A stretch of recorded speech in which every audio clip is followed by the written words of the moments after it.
오늘 금요기도회는 중고등부 수련회 가운데 중고등부와 함께 드립니다. 계속해서 중고등부 수련회 주제 여호와께 돌아가자라는 주제로 이어지고 있습니다.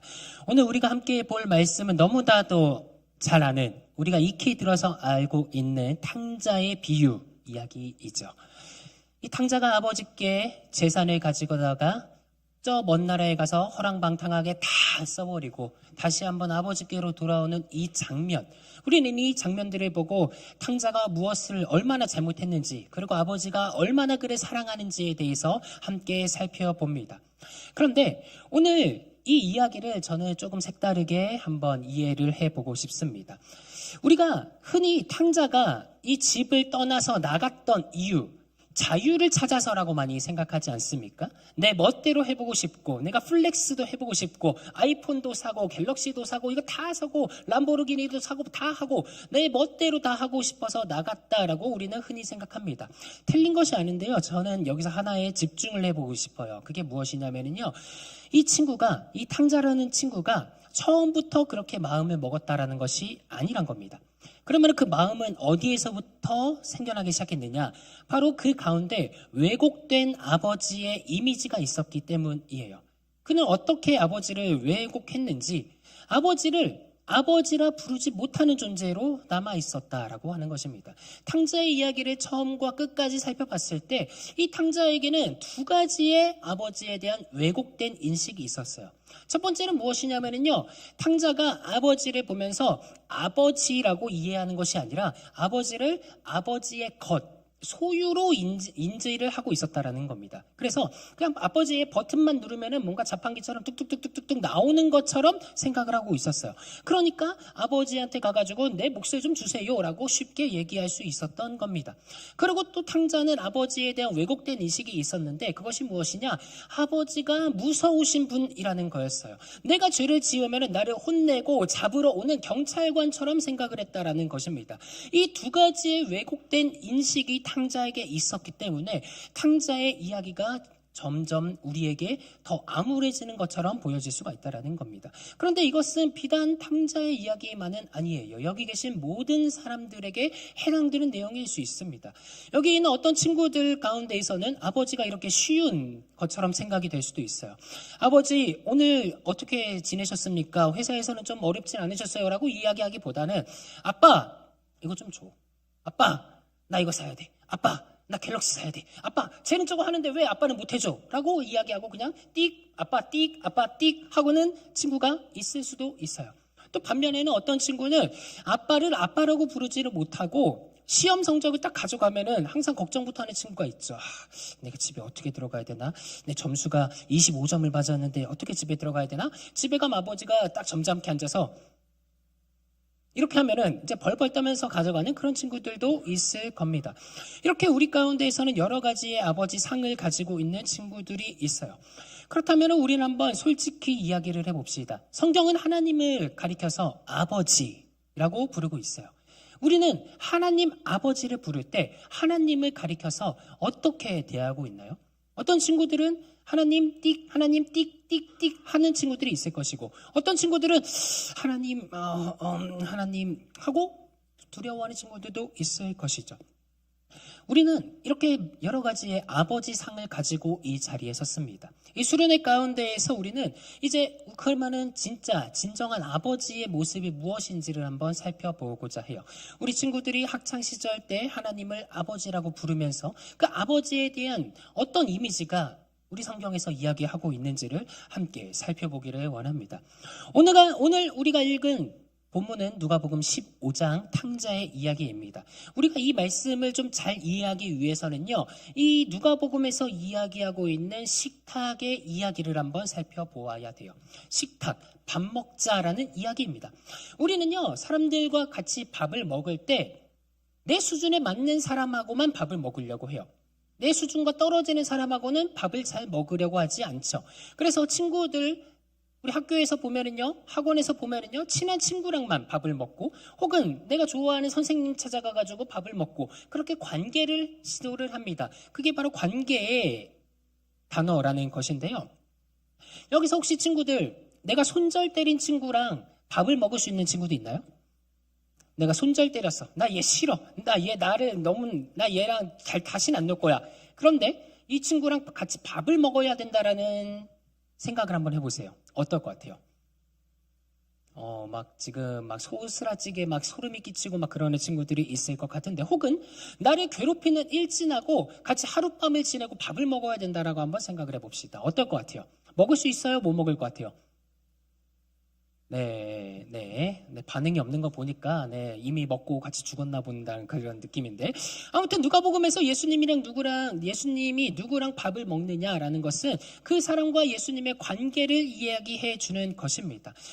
누가복음은요, 예수님의 식사 자리를 3번씩이나 강조를 하고 있어요. 첫 번째가 누가복음 5장에 나오는 레위라는 사람의 집에서 식사하는 내용이었습니다. 당시에 레위, 예수님의 제자 마태를 이야기하는 거예요. 레위의 직업은요, 세리였어요. 세리라는 것은 로마에다가 이 백성들의 세금을 갖다 주는 사람이죠. 그래서 백성들은 이 사람이 내 돈을 빼앗아 간다라고 생각을 했습니다. 그래서 공식적으로 죄인 취급을 했던 사람들이었어요. 아무도 그와 밥을 먹으려고 하지 않았습니다. 그러나 예수님께서는요, 세리 마태의 집에 들어가셔서 식사를 해요. 그랬더니 바리새인과 서기관들이 나와서 예수님께 묻습니다. 당신은 무슨 자격으로 이 사람들과 밥을 같이 먹느냐? 그때 예수님이 뭐라고 얘기하셨냐면요, 누가복음 5장 32장에 이렇게 얘기하셨어요. 내가 온 것은 의인을 부르러 온 것이 아니요 죄인을 불러 회개시키러 왔노라. 예수님께서 죄인들과 함께 식사하신 이유가 이거였다라는 거예요. 회개시키러 왔다. 그렇게 예수님은 계속해서 식사 자리를 거부하시지 않았습니다. 누가복음 7장에 가면은 한 바리새인 집에 들어가셔서 식사를 하세요. 그때 어떤 일이 벌어지냐? 어느 여인이 와서 예수님의 발 아래에다가 향유를 붓는 일이 벌어집니다. 눈물로 이 향유를 붓고 예수님의 발을 씻깁니다. 그러자 사람들은 이 여인들을 다 비난을 하는데 예수님께서는 이렇게 말씀을 하셨어요. 28절에 이에 여자에게 이르시되 내 죄사함을 받았느니라 하시니, 이렇게 예수님은 식사 자리에서 죄인들을 부르시고 죄인들에게 죄사함을 선포하시고 그들을 용서해 주시기 위해서 이 땅 가운데 오셨다라는 겁니다. 그리고 누가복음 14장에 또 예수님께서는 잔치집 비유를 이야기해 주셔요. 그리고 그곳에다가 사람들을 부르십니다. 어떤 사람들이냐? 잔치를 베풀거든 차라리 가난한 자와 몸 불편한 자와 저는 자와 맹인들을 청하라, 이렇게 예수님께서 말씀해 주셨죠. 이 사람들이 누구냐? 사회에서 홀대받고 사회에서 비천하고 누구도 가까이 가려고 하지 않았던 사람들을 예수님께서는 청하라라고 이야기합니다. 왜냐? 예수님만이 그들을 가까이 하고 그들을 죄를 용서해 주실 수 있고 그들을 통하여서 영광 받으실 수 있기 때문이지요. 이처럼 예수님의 식탁은 이렇게 자격 없는 자들을 향한 초대의 장이었습니다. 그 본문에서 이러한 배경에서 오늘 탕자의 이야기가 시작이 되고 있어요. 누가복음 15장 1절에서 보니까 많은 사람들이, 서기관과 바리새인들이 이렇게 예수님의 말씀을, 세리와 죄인들이 예수님의 말씀을 들으러 나왔습니다. 그때 바리새인과 서기관들이 수군거려서 이렇게 얘기하죠. 같이 한번 읽어봅시다. 시작. 바리새인과 서기관들이 수군거려 이르되 이 사람이 죄인을 영접하고 음식을 같이 먹는다 하더라. 이 자리에 세리와 죄인들이 많이 나왔어요. 그리고 그 곁에 바리새인과 서기관들이 있었습니다. 그때 물었던 거예요. 대체 이 사람들하고 왜 같이 먹느냐라고 하는 것입니다. 여기서 예수님께서는 3가지 비유로 그들에게 대답해 주셨어요. 첫 번째가 잃어버린 양에 대한 비유, 두 번째가 잃어버린 드라크마, 은화에 대한 비유, 그리고 세 번째가 탕자의 비유입니다. 이렇게 오늘 탕자의 비유는 바로 이 질문에 대한 예수님의 대답이었다라는 겁니다. 이 사람이 죄인을 영접하고 음식을 같이 먹는다라고 하는 이 비난에 예수님께서는 이렇게 말씀하신 거예요. 그렇다면 대체 누가 이 사람들과 먹습니까? 라는 거죠. 대체 이 사람들과 먹어주지 않으면 대체 누가 이 사람들과 먹을 수 있겠습니까? 라고 하는 거예요. 그러면서 예수님께서는 더욱더 놀랍게도 이 세리 그리고 죄인들이라고 얘기했던 바리새인들이 정죄했던 그 수준보다도 이 탕자를 더욱더 추락시키는 내용을 쓰고 있습니다. 우리가 이 문제를 한번 봅시다. 이제 탕자가 무슨 일을 했는지 한번 3가지로 말씀을 드릴게요. 첫 번째, 이 탕자는요 아버지의 인생을 부정을 했습니다. 12절에 보니까요 아들은 아버지에게 내게 분깃을 달라고 얘기했어요. 분깃. 그랬더니 아버지께서는 그 살림을 나누어 줬다라고 합니다. 이 두 가지는 단어가 달라요. 분깃이라는 것은 내 목, 나에게 허락된 자산, 용돈 정도를 의미하는 거고요. 여기 있는 살림이라고 얘기하는 것은 무엇이냐? 헬라어로 비오스라고 이야기하는 건데 생명을 뜻하는 겁니다. 생명, 생활비. 그래서 누가복음 다른 데서는 과부가 자신의 전 재산을 넣었다라고 생활비 전부를 넣었다 했을 때 이 단어를 썼어요. 그러니까 아들은 내 몫을 달라고 얘기했는데 아버지는 생활비 전부를 주었다. 이 가정을 지탱하고 있는 모든 것들을 다 주었다라고 하는 겁니다. 왜냐? 율법에 따르면요, 큰 아들에게는 3분의 1을 주게 되어 있고 작은 아들에게는 3분의 1을 주게 되어 있어요. 그러니까 이 아들에게 허락된 것은 아버지의 전 재산의 3분의 1에 불과하다라는 거예요. 그런데 이 둘째 놈이 이것에 만족을 하겠습니까? 아버지, 내가 이렇게 먹고 살만 해야 되는데 이 3분의 1이라는 것에 만족을 하겠습니까? 아버지께서는 그것을 알았기 때문에 이 녀석에게 3분의 1을 주는 대신 이 집안에 있는 모든 것들을 그냥 다 주었다라고 하는 겁니다. 그랬더니 어떻게 됐습니까? 아들은요, 그러고서는 스스로 돌아올 다리를 끊어버렸습니다. 첫 번째는 아버지의 인생을 통째로 부정했다라는 거고요. 왜냐? 아버지의 유산은 죽은 이후에 나누어주게 되어 있는데 이 친구가 얘기하는 것은 아버지 지금 빨리 죽어서 나에게 몫을 주세요라고 하는 것과 동일하기 때문이죠. 그리고 이 아들은 어떻게 했느냐? 아예 다리를 끊어서 절연을 시도를 합니다. 13절을 보니까요, 재물을 다 모아가지고 라고 이야기합니다. 이 재물을 다 모아가지고라는 얘기는요, 돈을 현금화했다라는 거예요. 캐시. 내 가진 것들을 전부 다 팔아서 아버지의 재산 다 끌어모으고 영끌을 해가지고 그냥 다 돈으로 바꿔버렸다라고 하는 겁니다. 당장에 쓸 수 있게요. 그리고 그 다음에는 어떻게 했느냐? 그 행동을 가리켜서 재산을 낭비했다라고 이야기하고 있는데 이거는 흩뿌려서 사라지겠다는 겁니다. 여러분들 바닷가에 가시면은요, 모래가 있죠? 모래를 손으로 한번 이거 샥 움켜쥐어 보세요. 어떻게 될까요? 모래를 샥 움켜쥐면 어떻게 돼요? 소나기 사이로 모래가 다 빠져나가죠? 그거하고 똑같은 단어예요. 이 친구가 지금 재산을 낭비하고 흩뿌려버리고 있다라고 하는 겁니다. 지금 이 친구는요, 쾌락에 내 인생의 운전대를 맡기고 그냥 놓아버린 겁니다. 그러고서는 어떻게 되느냐? 14절을 보니까 다 없앴다라고 하는 겁니다. 다 소비했다. 다 없애버렸다. 바닥이다. 그런데 본문은 거기서 끝내지 않고 그가 궁핍했다, 부족해지기 시작했다라고 이야기하고 있습니다. 이것은요, 단순히 내가 돈이 없어서 힘들다, 밥을 못 먹겠다라는 것에 멈추는 것이 아니라 다시 한번 예전으로 돌아갈 수 없다라는 거예요. 궁핍했다라는 게 무엇입니까? 이 친구가 세상을 어떻게 살아가는지 한번 생각해 보십시오. 플렉스를 막 했습니다. 나 오늘 100원 쓸 거 1000원 쓰고 1000원 쓸 거 10,000원 쓰고 두쫑쿠를 먹을 거 두두쫑쿠를 먹고 이런 식으로 막 플렉스를 하고 있는데 옛날로 어떻게 돌아가겠습니까? 하루를 벌어서 10,000원을 번다고 한들 내 인생에서 10만 원을 쓰는 인생이 있는데 10,000원이 채워질 수가 있겠습니까? 그래서 이것을 가리켜서 궁핍해졌다라고 이야기합니다. 셋째로 아들은 어떻게 됐냐? 결국에 이방 사람들과 똑같이 되었습니다. 15절 16절에 보니까요, 그가 살기 위해서 빌붙었다 이렇게 얘기를 하고 있죠. 그 나라 시민에게로 들어가서 그 나라 시민과 똑같이 생활을 하고 그 생활 양식을 배워서 쓰고 그 안에서 적응하기 시작했고 그 안에서 맞춰서 살아가기 시작했다라고 하는 것입니다. 결국에 탕자는 자유를 찾아서 모든 것들을 다 영끌을 하고 현금으로 바꾸고 이 나만의 생활을 위해서 저 멀리 떠나갔지만 결국에는 아무것도 남지 않게 되었고 이 모든 것들의 종속을 당했다라고 하는 것입니다. 자유를 찾아 독립했던 탕자는 처음에는 원하는 대로 마음대로 할 수 있었을 거예요. 내 돈이 많으니까 친구를 원하는 대로 다 사귈 수도 있었겠죠. 돈을 펑펑 쓰면서 나의 명예와 이익을 추구했을 수가 있겠죠. 그런데 돈이 떨어지기 시작하니까 뭐 차츰차츰 이번에 좀 네가 사라라고 얘기했을 수도 있을 거예요.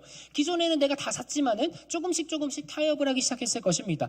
그리고 정말로 돈이 바닥이 나자 이제는 친구들을 찾아다니면서 나 이번엔 한 번만 좀 살려줘. 나 돈이 없어. 나 카드를 좀 대출을 박아야 되는데 이번 한 번에만 좀 도와주라라고 이야기하면서 계속해서 추락하고 끝의 끝을 보여주는 내용을 보고 있다라는 겁니다. 이게 바로 예수님이 이야기해 주시는 죄의 본질이라는 거예요. 하나님을 떠나 산 사람의 최후가 어떻게 되느냐. 하나님이 없어서 하나님을 떠나고 싶어서 자유를 선택했는데 결국에 남은 것은 무엇이냐. 이 자유라는 것에 세상 속에 노예가 되고 세상 가운데 얽매여지고 그 가운데에서 종속되게 되었다라고 하는 것입니다. 게다가 16절은 거기다가도 더 차가운 이야기를 하고 있어요. 16절에 보니까 주염 열매라도 먹고 싶었는데 주는 자가 없었다 이렇게 얘기합니다. 우리 친구들 잘 들어요. 세상이 이렇게 차가워요. 내가 돈이 많으면 친구들이 막 몰려오거든요. 친구들이 막 몰려와서 나를 막 띄워주거든요. 근데 내가 돈이 없으면 친구들은 나를 선택하지 않아요. 돈을 선택하는 거지 나를 선택하는 게 아니라는 겁니다. 이 탕자가 지금 뭐를 하고 있죠? 배가 고파서 주염 열매라도 진짜 내가 먹을 수 없는 그거라도 내가 좀 먹겠다라고 이야기하는데 주는 사람 하나 없는 그 지경까지 떨어지게 되었다라고 하는 것입니다. 그는 이 세상 가운데에서 적응을 했어요. 먼 나라에 가서 어떻게든 살아남으려고 악착같이 애를 썼습니다. 적응을 했을지언정 그러나 그를 받아주는 사람들, 식탁은 없었다라고 하는 것이죠. 예수님의 말씀을 한번 생각해 봅시다. 이 탕자, 이 죄인, 세리 보다도 훨씬 더 끔찍한 친구예요. 이 여기까지 말을 들었던 이 식사 자리에 함께 있었던 바리새인과 서기관들은 이 탕자를 보고 뭐라고 생각을 했을까요? 정말로 못된 놈, 아버지의 재산을 다 탕진한 나쁜 놈이라고 생각을 했을 것입니다. 결코 용서를 받을 수가 없을 거라는 생각까지 들었을 거예요. 이 지점에서 우리가 한번 생각을 해봅시다. 탕자의 상황을 한번 요약해 볼게요. 다시 첫 번째, 이 아들은요 아버지의 모든 것들을 부정을 했어요. 아버지 차라리 죽었으면 좋겠습니다를 돌려 말한 것과 같다고 얘기했습니다. 두 번째, 아들은요 스스로 돌아올 자리를 완전 끊어버렸습니다. 절연을 선고하고 날라버렸다라는 것이죠. 세 번째로 결국 그 떠난 곳에서 그 사람들과 똑같이 살아가고 있었다라고 하는 것입니다. 여기서 한번 질문을 드려볼게요. 우리 중고등부 친구들, 혹시 여러분들은 어떠신가요? 여러분들 인생을 한번 생각을 해봅시다. 짧은 인생이지만 한번 생각을 해보세요. 우리 주변에는 누군가는 이런 친구들이 있을 겁니다. 첫째로 모태신앙으로 태어나서 교회에 자리를 잡은 친구가 있을 겁니다. 그런데 어느 순간 회의감이 들어서 타이밍만 잡으면 내가 교회를 떠나버리겠다라고 하는 친구가 이 주변에 있을 수도 있고요. 지금 여기 있을 수도 있고요. 근데 중간에 누가 생각나는 친구가 있을 수도 있을 거예요. 어떤 시기를 잡지 못해서 그냥 교회를 나와 있는 것이지 언제 계기만 되면 교회를 떠나버리겠다라는 친구가 있을 겁니다. 또 어떤 친구는 실제로 떠난 친구가 있을 거예요. 교회 이야기만 하면은 네 그때 잘했잖아. 우리 함께 수련회 갔잖아 라고 이야기하면은 손사래를 치면서 나 그때 그거 내 제정신이 아니었다고 얘기하면서 하나님을 부정하고 욕하는 친구가 실제로 있을 수도 있어요. 또 어떤 친구는 이렇게 한때는 떠났지만은 다시 한번 기도하고 이런 권면으로 인해서 교회로 돌아오려는 친구가 있을 수도 있습니다.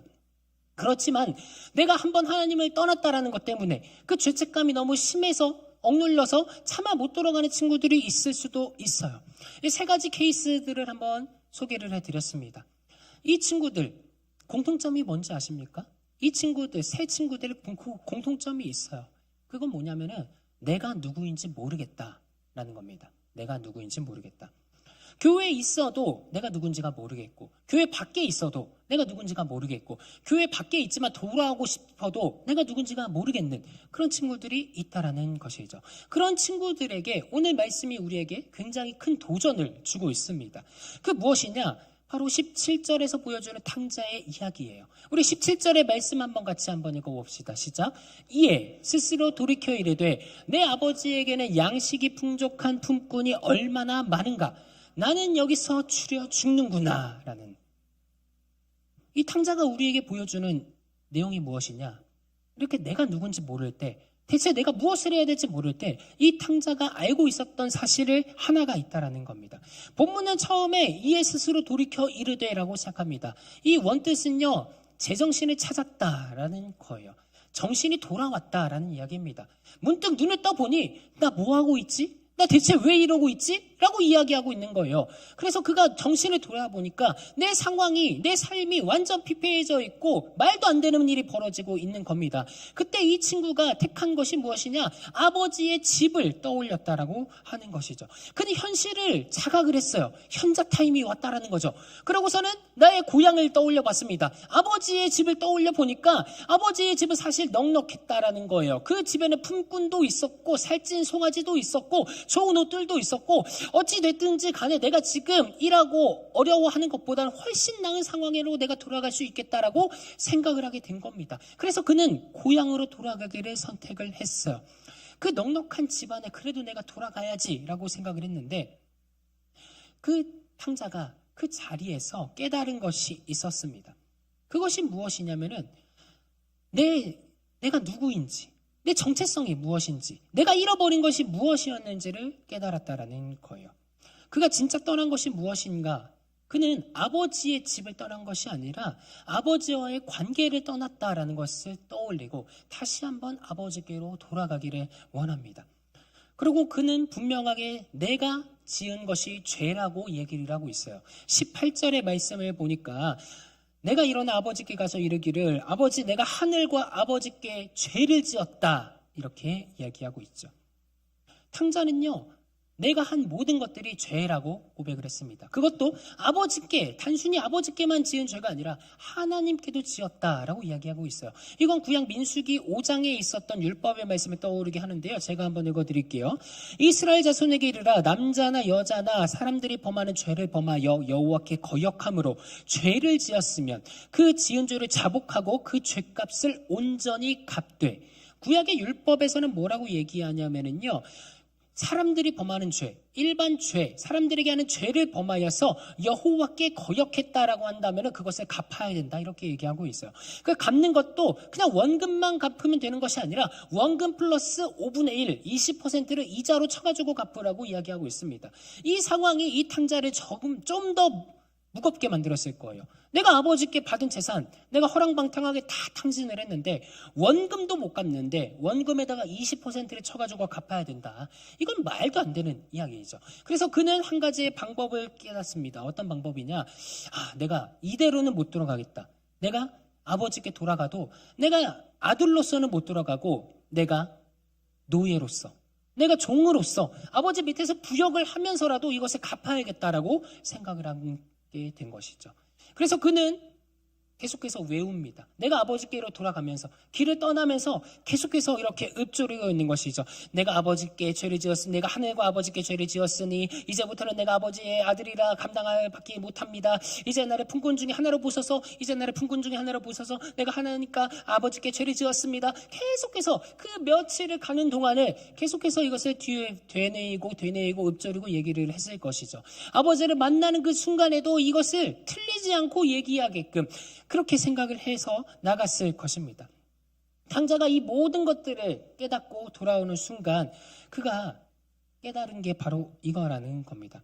내가 단순히 돈을 날린 게 아니었구나. 내가 아버지의 재산을 그냥 탕진해버린 게 아니었구나. 나는 하나님과 아버지라는 나와의 그 관계를 내가 깨뜨렸구나 라는 것에서 계속해서 그는 죄책감에 시달려서 아버지께로 돌아가고 있었다라고 하는 것이죠. 19절을 보니까요. 지금부터는 아버지의 아들이라 일컬음에 감당하지 못하겠나이다. 나를 품꾼 중에 하나로 보소서. 이렇게 얘기합니다. 그는 계속해서 부끄러워지고 내 자격이 박탈이 당해서 내 자존심이 허락하지 않아서 내가 무엇인가라도 책임을 져야 될 것 같아서 아버지께 이렇게 얘기를 하고 있었어요. 스스로 나를 종이라고 규정을 했습니다. 아버지의 아들이라고 규정을 하는 것이 아니라 나는 종입니다. 나는 할 수 없습니다라고 만들어버렸다라는 겁니다. 우리 친구들의 마음은 과연 어디에 있습니까? 하나님의 앞에서 죄를 지었던 이 사람, 이 탕자는 내가 다시는 설 수가 없습니다. 나는 나약합니다. 나는 할 수 없습니다. 무엇이라도 갚아야 됩니다. 라고 이야기를 하고 있었어요. 그것을 계속해서 되뇌이고 읊조리고 있었습니다. 그래서 아버지를 향해서 만나는 그 모든 과정 속에서 똑같이 얘기를 하고 있었어요. 그런데 그가 아버지께로 향해서 발걸음을 옮기고 떠나고 그러한 순간 아버지께서는 저 멀리서 이 아들이 오는 모습을 다 보고 있었습니다. 20절에 보니까 이에 일어나서 아버지께로 돌아가니라 이야기하고요. 아직도 거리가 먼데 아버지가 그를 보고 측은히 여겨 달려가 목을 안고 입을 맞추었다. 이렇게 얘기하고 있죠. 성경은 이 뒤에 얘기를 더 놀랍게 얘기를 하고 있습니다. 아버지가 멀리서 아들이 오는 모습을 보고 먼저 달려가서 그에게 껴안고 그를 환대해주고 있다라고 이야기하는데, 이제 아들은 아버지를 만났어요. 그래서 아버지는 아버지에게 이렇게 똑같이 얘기합니다. 내가 지금까지 외워서 오고 있었던 만큼, 계속해서 뭐라고 얘기합니까? 21절의 말씀 같이 한번 읽어봅시다. 21절 말씀 시작. 아들이 이르되 아버지 내가 하늘과 아버지께 죄를 지었사오니 지금부터는 아버지의 아들이라 일컬음을 감당하지 못하겠나이다 하나. 성경을 유심히 자세히 살펴보신 분들은 여기서 뭔가 하나가 빠져 있다라는 것을 발견하게 될 겁니다. 뭐가 빠져 있을까요? 이 탕자의 이야기는 완전 다 똑같은데 빠져 있는 게 있어요. 뭐가 빠져 있죠? 나를 품꾼 중에 하나로 보소서라고 하는 게 빠져 있습니다. 왜 빠져 있을까요? 우리는 여기 궁금을 해야 된다는 겁니다. 이게 뭐냐면요, 아들이 이렇게 다가오고 있어요. 내가 이제부터는 아버지의 아들이라 일컬음을 당하지 못하겠습니다. 나를 품꾼 중에 하나로 보소서. 아버지의 아들이라 일컬음을 받지 못하겠습니다. 그래서 아버지를 만났어요.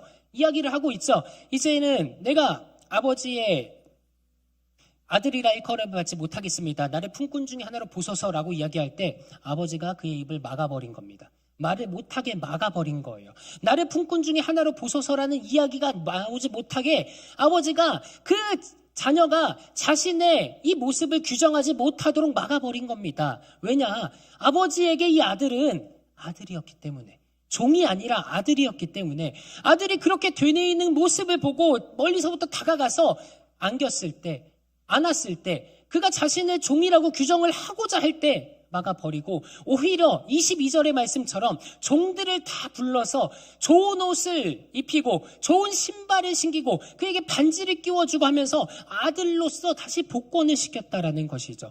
너는 아들이다. 종들을 불러서 이 아들에게 입히는 모습을 통해서 이 아들이 종이 아니다, 품꾼 중에 하나가 아니다라는 것을 분명하게 얘기해주고 있다는 것입니다. 우리는 이 모습을 보면서 어떤 생각이 듭니까? 오늘 이 탕자의 비유에서 아버지는 분명하게 이 탕자를 이렇게 얘기하고 있어요. 너는 내 아들이다 라고요. 탕자는 본인을 계속해서 품꾼 중에 하나, 나는 종입니다. 나는 어쩔 수가 없습니다. 내가 이것을 갚아야 됩니다 라고 스스로를 규정했지만 아버지께서는 그렇게 규정하지 않았다라고 하는 것입니다. 오늘의 본문에서는 아들의 생각이 아니라 아버지의 결정으로 모든 것들이 다 이루어지기 시작해요. 아버지는 아들이 종이 되는 것을 결코 허락하지 않았습니다. 이 모든 것들을 바로 우리에게 해주시는 예수님의 말씀이라는 겁니다. 이제 말씀을 마치고자 합니다. 우리 처음 시작했을 때 두 친구의 이야기로 시작했던 게 생각이 날 겁니다. 하나는 자판기였어요. 아빠 띡, 아빠 띡, 아빠 띡 하는. 또 하나는 아버지를 무서운 경찰관처럼 생각하는 친구였습니다. 그런데 오늘 성경에서 말하는 아버지는 나의 생각으로 규정되는 분이 아니라는 것을 얘기해주고 있어요. 우리가 탕자처럼 삶의 기반을 다 흔들어버리고 먼 나라로 떠났을 때에도 아버지는 멀리서 우리를 기다려주고 있고, 우리가 돌아오는 것들을 보고 있고, 내가 내 생각으로 나는 이렇게 할 수 없다고 얘기했을 때 아버지는 그게 아니라고 막아주시는 분이라는 것입니다. 아버지께서는 24절에서 이렇게 얘기를 하고 있죠. 24절의 말씀 한번 띄워주시겠어요? 같이 한번 읽어봅시다. 시작. 이 내 아들은 죽었다가 다시 살아났으며 내가 잃었다가 다시 얻어노라 하니 그들이 즐거워하더라. 아멘. 여기서 여러분들 어떤 단어가 보이십니까? 여기서 아버지는 이 탕자를 가리켜서 내 아들이라고 부르고 있습니다. 그리고 그들이 함께 즐거워했다라고 이야기하고 있습니다. 이게 바로 예수님께서 세리와 죄인들과 함께 식사했던 이유이고, 우리가 이 순간에 나와서 예수님과 함께 교제할 수 있는 이유라는 것이에요. 예수님이 우리에게 알려주신 아버지의 사랑이 바로 이것입니다. 여러분들은 스스로를 어떻게 규정하고 있습니까? 죄를 지었을 때 나는 안 된다라고 생각을 합니까? 내가 무엇인가 해야 된다라고 생각을 하십니까? 나는 자격이 없다. 나는 또 넘어졌다라고 생각을 하십니까? 그러나 우리 성경에서는 분명히 얘기하고 있습니다. 너는 내 아들이다. 내가 사랑한다. 너는 그럼에도 내 아들이라는 이 사실이 결코 변함이 없다라고요. 오늘 여러분이 스스로를 어떻게 규정하든 내가 나를 규정하는 모든 말들을 다 내려놓고 하나님의 음성에 귀를 기울이기를 간절히 원합니다. 오늘 밤 이제 우리가 기도의 자리로 나아갈 건데요. 두 가지를 실천을 했으면 좋겠습니다. 첫 번째는 하나님을 아빠라고, 아버지라고 불러보았으면 좋겠습니다. 기도를 시작할 때 하나님, 주님, 물론 좋지만 한번 아버지라고 불러보세요. 아빠라고 한번 불러보세요. 성경에서는 이렇게 얘기합니다.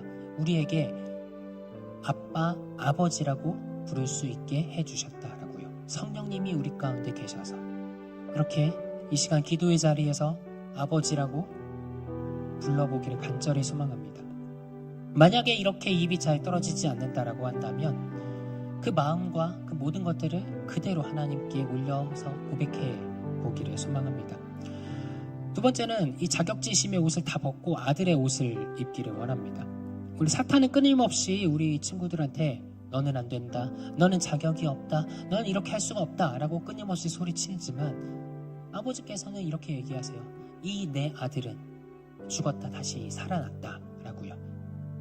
하나님께서는 여러분들을 사랑하신다라는 사실을 기억하시면 좋겠습니다.